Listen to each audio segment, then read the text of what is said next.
First, the news headlines. Senate approves Electoral Offences Commission 20-year jail for offenders. Inspector General of Police exempts vehicles with factory-fitted tinted glasses from permit ban. Looting and unrest leaves 72 dead in South Africa Zuma riots. And in sports, Roger Federer pulls out of Olympic Games in Tokyo. And provide relief to our communities. As governor of this state, it is a matter of profound regret for me that our considerable investments in security are yet to manifest in the defeat or at least the considerable degradation of the criminals that menace our people.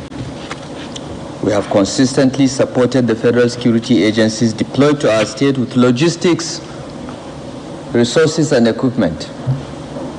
Apart from these recurrent expenses, the state government has undertaken significant capital expenditure to provide facilities that can multiply the capacity of security agencies to deter crime and conduct effective investigations of those that do occur.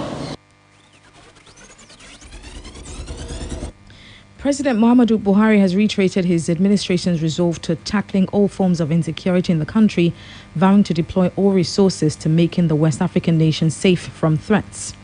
The Nigerian leader spoke yesterday when he hosted members of the National Assembly to a dinner at the State House Conference Center in Abuja. President Buhari, who described the National Assembly as full partners in national development, hailed them for building and maintaining a seamless relationship with his administration. The Vice President Yemi Osinbajo has commissioned a surveillance system called Falcon Eye to curb maritime threats in the country. This was disclosed in a statement released by the Senior Special Assistant to the Vice President on Media and Publicity, Laolu Akonde. The Vice President Yemi Osinbajo, SAN, who represented the President yesterday at the commissioning of the facility, said the surveillance facility incorporates various sensors located along the nation's enormous coastline. He maintained that Nigeria loses several billions of dollars annually to various forms of criminality, particularly piracy and sea robbery. It's estimated that Nigeria loses several billions of dollars annually to various forms of criminality, particularly piracy and sea robbery. So on account of the escalated risks in some of our maritime areas, insurance premiums for commercial vessels coming to our waters have really sharpened, making maritime trade an unattractive proposition for commercial traders. The Inspector General of Police IGP Usman Baba has exempted vehicles and factory-fitted tinted glasses from the ban on issuance of permits. The IGP, who made the clarification during a virtual chat to the media, noted that the decision was taken to stop the abuses associated with the use of tinted glasses and spy number plates. He also spoke on his vision for the Nigeria Police Force, stating that he will work hard towards entrenching a culture that rewards good deeds and punishes bad ones. Baba emphasized collaboration with sister security agencies and the traditional institutions, including monarchs and community-based groups. The IGP deplored attacks on police formations, especially in the southeast, saying concerted and intelligence-driven efforts of his team had drastically reduced criminal activities. The Oyo State House of Assembly has demanded investigation into recent kidnappings, killings, and alleged police invasion of Ajah with a view to curbing recurrence. The State House of Assembly, presided over by the Speaker, Honorable Adebo, joined the plenary while deliberating on a matter of urgent public importance presented by Honorable Simeon Oyeleke.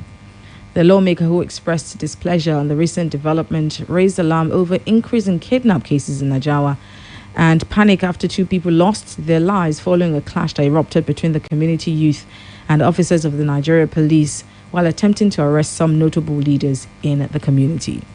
I believe that what happened in Najawa is no longer news. Everybody are aware of what happened. There are a series of killing and kidnapping, and at the same time, the youth attack the police during the arrest.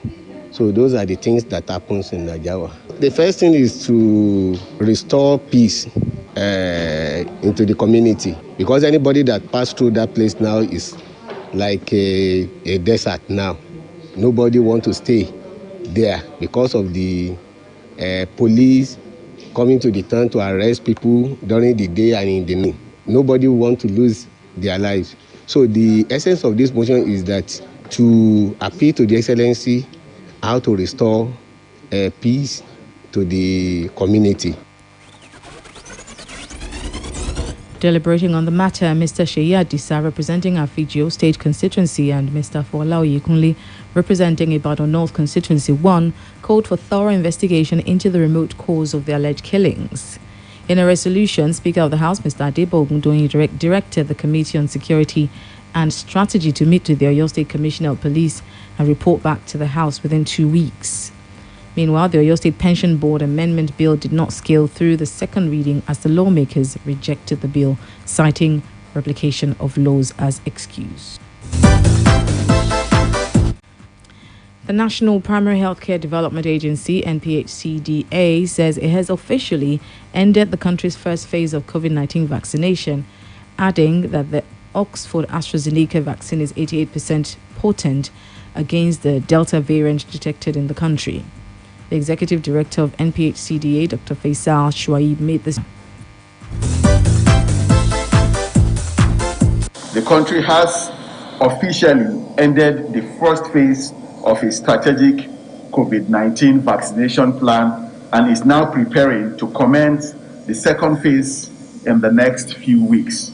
A lot of Nigerians came forward despite all of the negative conspiracy theories and accepted the vaccines. This is why we're able to ramp up and finish the vaccines, and we did not have any vaccines expire. Co-led by the Vaccine Alliance, Gavi, and the World Health Organization, WHO, to ensure equitable access to COVID-19 vaccines by dividing about 2 billion doses across 92 low and middle-income countries.